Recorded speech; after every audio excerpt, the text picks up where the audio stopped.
Que a graça e a paz do nosso Senhor Jesus Cristo esteja com todos vocês. Estamos ao vivo. Eu tenho uma palavra de Deus para o seu coração nesta manhã.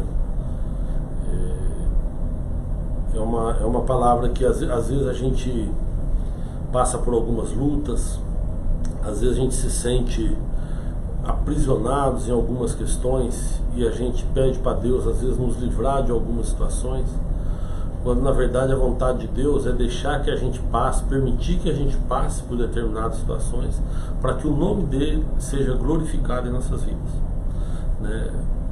É lógico que eu vou me basear em Jesus, que nós vamos depois ler um texto, mas o que me chamou a atenção para falar sobre essa mensagem foi o que o Paulo escreveu aos Filipenses, quando ele está fazendo um agradecimento. Os filipenses tinham mandado uma oferta para Paulo para que ele pudesse sobreviver, né? Uma oferta financeira mesmo para a subsistência dele, e ele está fazendo um agradecimento a eles. Então ele faz uma carta em agradecimento, mas no meio da carta ele tem já no final da carta, está lá em Filipenses 4, a partir do 12, ele fala: olha, eu sei passar necessidade e sei também ter abundância. O que vocês mandaram realmente foi muito, vocês foram muito generosos, me ajudou demais. Ele fala: mas eu sei, eu consigo ter fartura e consigo também passar por necessidades. Mas aí a frase que me chama a atenção é: posso todas as coisas naquele que me fortalece. Filipenses 4:13. Tem algumas traduções bíblicas que vai falar: tudo posso naquele que me fortalece. Outras traduções falam: posso todas as coisas em Cristo que me fortalece. Mas o que o Paulo está falando aqui é isso, é que quando a gente está com Jesus no nosso coração, você pode passar por dificuldades, como também pode ter momentos de muita alegria, e você vai saber passar pelas duas situações sem cometer erros quando está muito feliz, e também conseguir sair das dificuldades. Então, espero que essa mensagem fale ao seu coração como falou ao meu, tá? Porque eu procuro realmente aqui trazer para vocês normalmente aquilo que Deus fala no meu coração, né? Talvez hoje você tenha acordado aí com algum problema que você acha que não vai dar para resolver. Às vezes você acordou hoje pensando que você vai ter que fazer alguma coisa, você queria que Deus te livrasse. Mas se você estiver com Jesus, eu repito, se você tiver compromisso com Deus, estiver com Jesus, né, Ele pode te livrar de qualquer situação. E hoje nós vamos ver aqui alguns exemplos, né? E eu não sei o que você está passando, eu não sei se vai ser uma entrevista de emprego, eu não sei se hoje é seu último dia de emprego, eu não sei se é uma audiência judicial, que você gostaria que Deus te livrasse desse momento, né? Pode ser que você esteja realmente em angústia e você sabe que hoje você vai passar por alguma situação. Talvez alguém vai pedir a noiva em casamento, alguma coisa assim, que você talvez estivesse precisando você esteja inseguro. Pô, Senhor, eu preciso mesmo passar por essa situação. Mas Deus permite que muitas situações a gente passe, né? Para que o nome dele seja glorificado. Então, às vezes, é lógico, pode ser momentos bons, momentos ruins, mas o importante é que você esteja com Deus.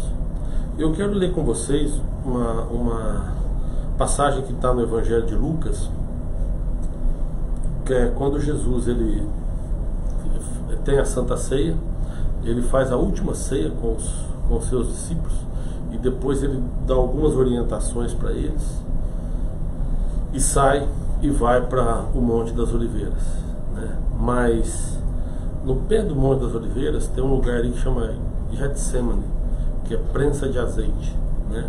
Fica no mesmo lugar, né? Só que é bastante grande lá. É uma plantação de oliveiras mesmo, onde tem ali embaixo o Getsemane, que até hoje tem oliveiras muito antigas lá. E depois se sobe, é um morro muito forte, e lá em cima é o monte onde Jesus ele se reunia com os discípulos de vez em quando para orar e para conversar com eles. E ao pé do Monte das Oliveiras, no Getsemane, acontece aqui algo interessante. Olha só: saindo, foi como costumava para o Monte das Oliveiras, e também os seus discípulos o seguiram. E quando chegou àquele lugar, disse-lhes: orai para que não entreis em tentação. E apartou-se dele cerca de um tiro de pedra, e pondo-se de joelhos orava, dizendo: Pai, se queres, passa de mim esse cálice, todavia não se faça a minha vontade, mas a tua. E posto em agonia, apareceu-lhe um anjo do céu que o confortava, e posto em agonia, orava mais intensamente, e o suor tornou-se em grandes gotas de sangue que corriam até o chão. Olha só, posto em agonia. Jesus, ele chega então no Getsemane e ele pede para os seus discípulos vigiarem, ficarem atentos e pedir para que Deus os livrasse das tentações do mundo, das tentações malignas. E aí ele aparta deles e põe-se de joelho e começa a orar. E ele pede, faz um pedido a Deus: Senhor, se pode, ou se queres, afaste de mim esse cálice, mas que seja feita a tua vontade e não a minha. E depois ele fala assim, olha, fala a Bíblia, apareceu um anjo para ele que o confortava. Olha a agonia que Jesus estava, a ponto de Deus enviar um anjo para confortá-lo. Ele estava triste, ele estava realmente agoniado, ele estava num momento ali de tristeza por tudo que estava acontecendo. E a Bíblia fala, posto em agonia, orava mais intensamente, e o seu suor tornou-se em grandes gotas de sangue. E eu já até esse tempo atrás eu falei uma mensagem sobre isso, mas não é essa. Hoje a mensagem que Deus quer que eu fale com vocês que é sobre essa questão da agonia, né, dessa tribulação. Aqui tem muita gente que fala que Jesus pede para Deus, afaste-me esse cálice, para Deus livrá-lo dessa morte física que ele ia passar, né? Outros entendem que no momento da morte de Jesus existe uma separação do espírito dele com Deus, porque ele está levando sobre si todos os nossos pecados, e o pecado não tem intimidade com Deus, o pecado não tem como você no pecado ter comunhão com Deus. Então tem alguns estudiosos que falam que o que ele quis dizer naquele momento é que Deus não permitisse que tivesse a separação de espírito ali por causa do pecado. Mas a questão é que Jesus estava sofrendo, ele estava em angústia, posto em agonia, né? E estava realmente muito triste. E aí ele pede para Deus o livrar daquela situação toda. Mas ele mesmo fala, mas que não seja feita a minha vontade, sim a tua vontade. E você vê que Deus manda um anjo para confortá-lo, né? Quando eu preguei, eu falei sobre Getsemane, que é um lugar que é a prensa do azeite, é um lugar onde eles pegavam as azeitonas e punham na prensa para dali extrair o azeite, né? E simbolicamente Jesus vai justamente nesse lugar, e quando ele se coloca em agonia, ele começa a gotejar sangue, começa a suar sangue.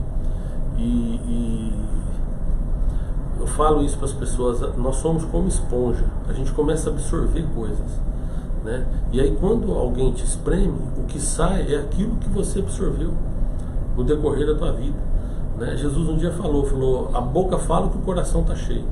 E ali Jesus, ele estava cheio de sofrimento, ele vinha de um processo longo de sofrimento, porque não só de sofrimento físico, o sofrimento físico dele, se você parar para imaginar, né, o quanto ele sofreu fisicamente, né, quando ele vai ser pregado na cruz. Primeiro eles colocam uma coroa de espinho na cabeça dele, depois ele é chicoteado, né, ele começa a apanhar de forma que o seu corpo começa a ficar todo cheio de feridas.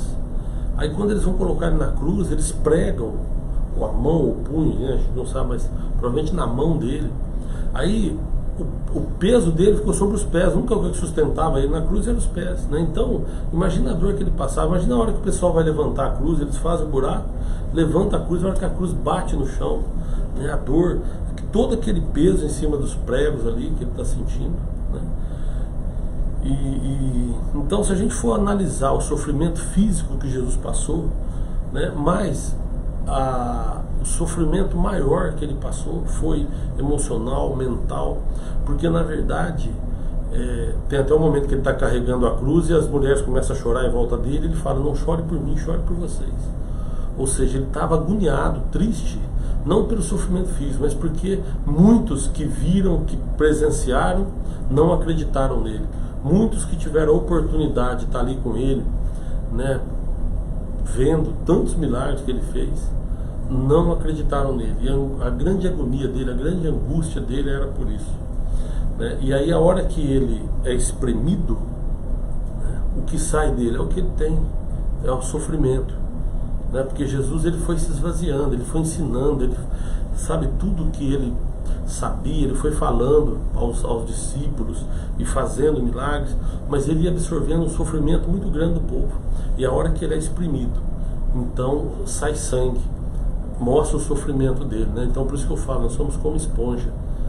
Se você pegar uma esponja e molhar na água, a hora que você espreme, sai água. Se você molhar na gasolina, você espremer, sai gasolina. É o que você enche a esponja, a hora que você espreme, sai, né? E muitas vezes é isso, a gente começa a absorver coisas ruins, e aí a hora que você espreme, você vai soltar coisas ruins. Então nós precisamos aprender a absorver as coisas boas que o mundo nos oferece, que a vida nos oferece, e as coisas ruins a gente deixar, né?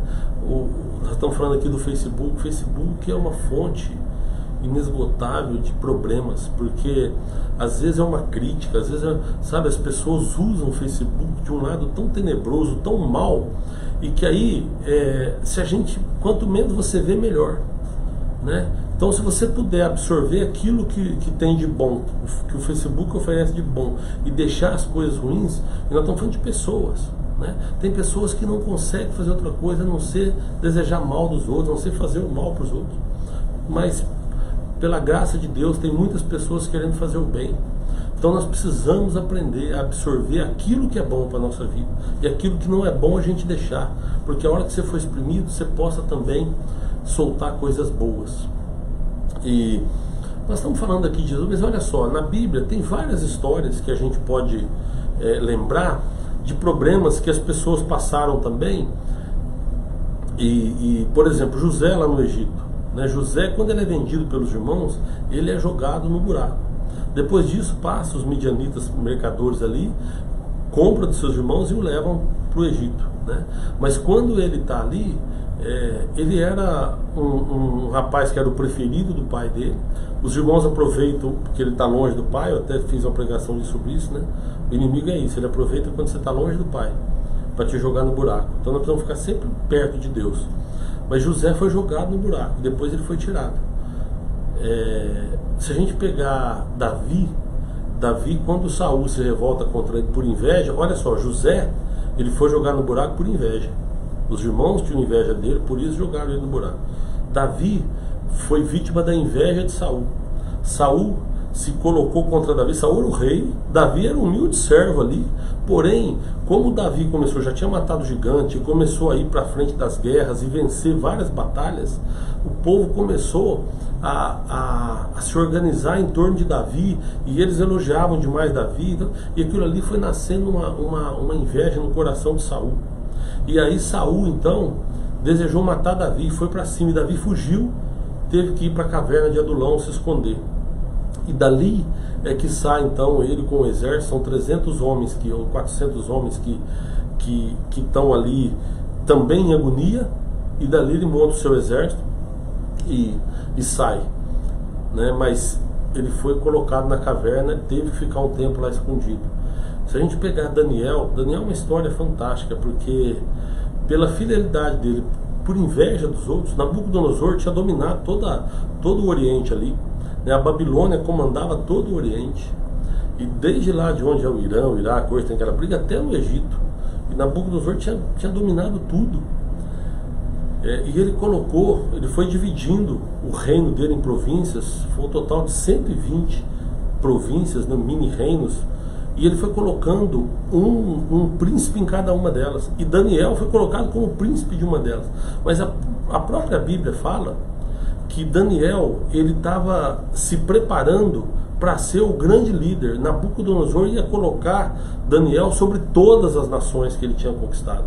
Ou seja, ele ia ser, assim como José foi o número 1 lá do Egito, Daniel também ia ser o número 1 ali da Babilônia. Ele estava sendo preparado para aquilo.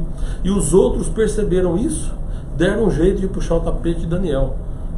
Montaram lá um decreto que todo mundo tinha que adorar né, não podia adorar outro Deus, e eles sabiam que Daniel adorava o Deus do céu, o Deus Criador, né, que é o nosso Senhor, e eles então prepararam essa armadilha para Daniel, e aí depois Daniel foi vítima desse decreto e foi colocado na cova dos leões. A condenação dele era ser jogado na cova dos leões.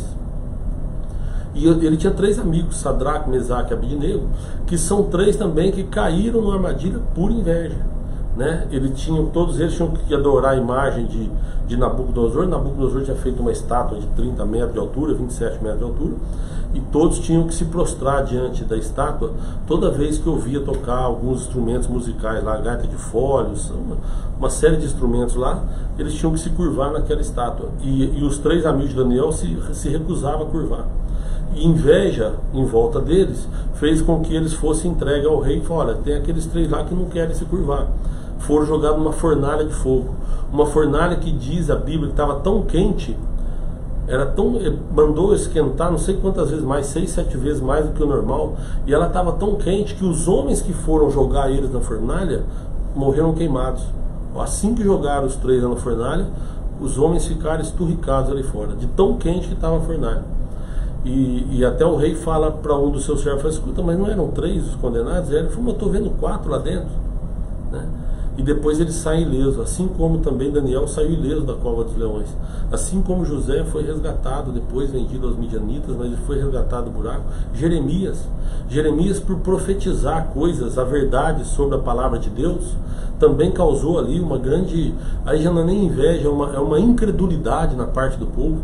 Aquilo que ele falava, as pessoas não acreditavam nele. Essa incredulidade levou o povo a jogar Jeremias numa cisterna. E ele foi resgatado de lá depois. Por que eu estou falando tudo isso? O próprio Cristo, ele foi crucificado, mas depois também foi resgatado, né? Depois ele ressuscitou e saiu daquela situação da cruz, que foi colocado depois no túmulo, e ele saiu vivo de lá. Veja que José, ele foi colocado no buraco. Deus não evitou que ele fosse jogado lá, mas cuidou para que ele saísse de lá. Deus não evitou que Davi tivesse que entrar na caverna e ficar escondido, mas depois tirou Davi de lá. Deus não evitou que Daniel fosse jogado na cova dos leões, mas ele estava lá com Daniel. A Bíblia fala que ele fechou a boca dos leões. Os leões famintos conviveram com Daniel ali durante algumas horas e não comeram Daniel. Deus não evitou que Jeremias fosse jogado na cisterna. Deus não evitou que os 3 amigos de Daniel fossem jogados na fornalha do fogo. E Deus não evitou que Jesus fosse crucificado. Às vezes nós queremos que Deus nos livre de certas situações que não é a vontade dele livrar. Então a gente tem que aprender a aceitar a vontade de Deus, porque em todas essas situações Deus não evitou que acontecesse, mas ele livrou todos eles daquela situação. José foi tirado do buraco, Jeremias foi tirado da cisterna, Davi foi tirado da caverna, Daniel foi tirado da cova dos leões com vida. Os 3 amigos de Daniel foram jogados na fornalha e foram tirados de dentro da fornalha com vida. E Jesus, que foi crucificado, ele foi colocado no túmulo e foi tirado de lá com vida.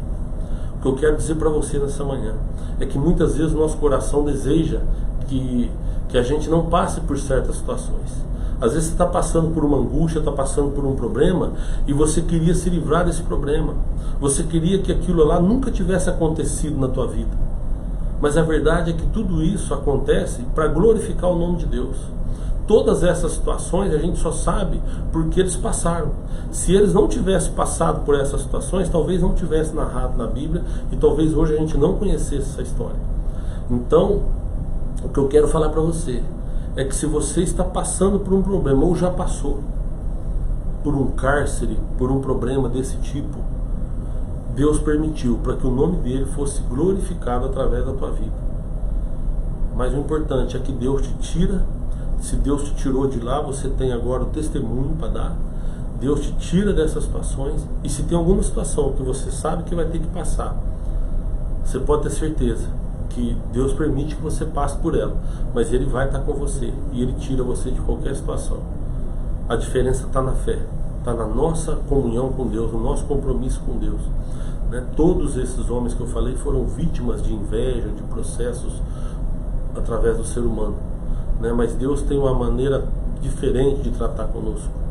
Né? Os nossos pensamentos, eles não são os pensamentos de Deus. Isaías fala isso lá no capítulo 55, que os pensamentos de Deus são bem mais altos que os nossos. Né? Fala que Deus usa o profeta para falar: assim como o céu está mais alto que a terra, assim também são os meus pensamentos em relação aos pensamentos de vocês. Então, os pensamentos de Deus, a vontade de Deus é muito maior do que a nossa. Os sonhos de Deus para a tua vida é muito maior do que os seus próprios sonhos. Então não se preocupe com isso, porque a diferença é muito grande, mas Deus quer sempre o melhor para nós. E então nós precisamos aprender isso. Precisamos aprender. Isaías 55, versículo 8. Eu vou ler a partir do versículo 6. Olha: buscai ao Senhor enquanto se pode achar, invocai-o enquanto está perto. Olha que frase forte, hein? Buscai ao Senhor enquanto se pode achar, invocai-o enquanto ele está perto. Deixe o ímpio o seu caminho e o homem maligno os seus pensamentos, e se converta ao Senhor, que se compadecerá dele. Torne para o nosso Deus, porque grandioso é em perdoar. Porque os meus pensamentos, aí é Deus falando com o profeta, porque os meus pensamentos não são os vossos pensamentos, nem os vossos caminhos são os meus caminhos, diz o Senhor.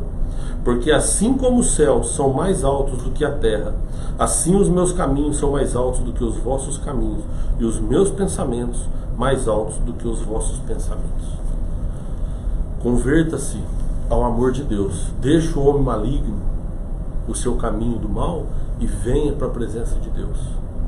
É a palavra que eu tenho no seu coração nesta manhã. Deus vai te livrar de todas as situações, seja ela qual for. Se você está em angústia hoje, se você acordou hoje angustiado com alguma situação que você vai passar, entregue a sua vida nas mãos de Deus e Ele vai te ajudar a sair de qualquer situação. Amém? Deus te abençoe. Eu quero orar para você, depois eu agradeço o pessoal que está nos assistindo. Senhor, queremos novamente te agradecer, Pai. Agradecer, Senhor, por esse dia que o Senhor nos deu de presente. Agradecer, ó Deus, pela vida, pela dádiva que o Senhor tem nos concedido. Pai, e pedir, ó Deus, que tem situações que a gente não gostaria de passar, mas que talvez seja o seu desejo ou que talvez seja a tua permissão. Então, ó Deus, seja o que for, nós não queremos que o Senhor nos tire das situações, mas nós queremos que o Senhor esteja conosco em todas elas. Pai, assim como o seu Filho Jesus disse, não seja feita a nossa vontade, mas que seja feita a tua vontade, ó Pai, nas nossas vidas. Pai, eu creio, ó Deus, que qualquer situação, seja ela a pior que for, o Senhor estará comigo. E eu quero, ó Deus, apresentar diante do Senhor a vida desses meus irmãos, minhas irmãs, que estão nos assistindo através desse vídeo. Que o Senhor possa, ó Deus, de uma maneira sobrenatural, também cair sobre eles, ó Deus, com a tua graça e a tua misericórdia. Que o Senhor venha, Deus, a protegê-los, acampa teus anjos, Senhor, ao redor de cada um deles, assim como o Senhor fez com Cristo Jesus. Quando o Senhor viu a agonia dele, o Senhor mandou um anjo para confortá-lo. Então, Deus, que o Senhor possa mandar um anjo para nos confortar também, que a gente possa sentir, ó Deus, a tua presença em nossas vidas, que a gente possa reconhecer, ó Deus, a tua presença sobre cada um de nós. É o que nós te pedimos, ó Deus, e te agradecemos por isso, em nome de Jesus. Amém. Amém. Glória a Deus. Meus amados, obrigado, viu? Obrigado a todo o pessoal que está ao vivo com a gente. Estamos trazendo aqui, olha, bastante gente, em 760 pessoas alcançadas. A Sueli Souza, obrigado, viu? O Sérgio Carrara, que você viu, bom dia, Michel, bom dia, Sérgio, Deus te abençoe, viu, amado? A Sandra Almeida, a Carlinha, que escreveu um excelente dia a todos com saudade dela. O Bento, o Gael também, Deus abençoe, viu, Carlinha? O Antônio Costa Lima, o João Carlos Filho, que escreveu pastor, bom dia, graça e paz. A Elizabeth Araújo, a Suzana Almeida, a pastora Suzana, escreveu bom dia, que possamos viver debaixo dessa paz e graça do nosso Senhor, amém. A Célia Ferreira, Deus abençoe você e sua casa, Célia. A Terezinha, talvez, não sei se vocês estão passando por isso, mas Deus é aquele que vai estar com a gente em qualquer situação. A Terezinha Galhardo, que escreve também bom dia, graça e paz. O Andremar Alves, José Reinaldo Ferreira, Deus te abençoe. Zé Reinaldo, confie no Senhor. A Gisela Costa, Gi, Deus abençoe você também. Fique firme que vai dar tudo certo. Rose Rios escreveu bom dia, Deus abençoe o nosso dia. Elis Regina escreve verdade, glória a Deus pela tua vida, Elis. Ariane Moraes, bom dia. Sandra Pereira, dona Sandra, bom dia também. O Aparecido Dias, bom dia, sabe as palavras, obrigado, que Deus te abençoe, viu? 762 pessoas alcançadas, meus amados, o relatório que eles me passam. Que Deus abençoe poderosamente a tua vida, tá? Que Deus possa estar com você nos detalhes da tua vida, em cada momento, principalmente nos momentos de angústia, né? Que pode ter certeza que assim como ele era o quarto homem que estava lá na fornalha de fogo com os 3 amigos de Daniel, assim também Deus vai estar com você em qualquer momento. Basta você clamar a Ele e você estar com Ele no seu dia a dia, tá? Então, se você não tomou essa decisão ainda, entregue a sua vida ao Senhor e você vai ver os milagres acontecerem diariamente na sua vida. Deus te abençoe poderosamente até terça-feira que vem, se Deus quiser.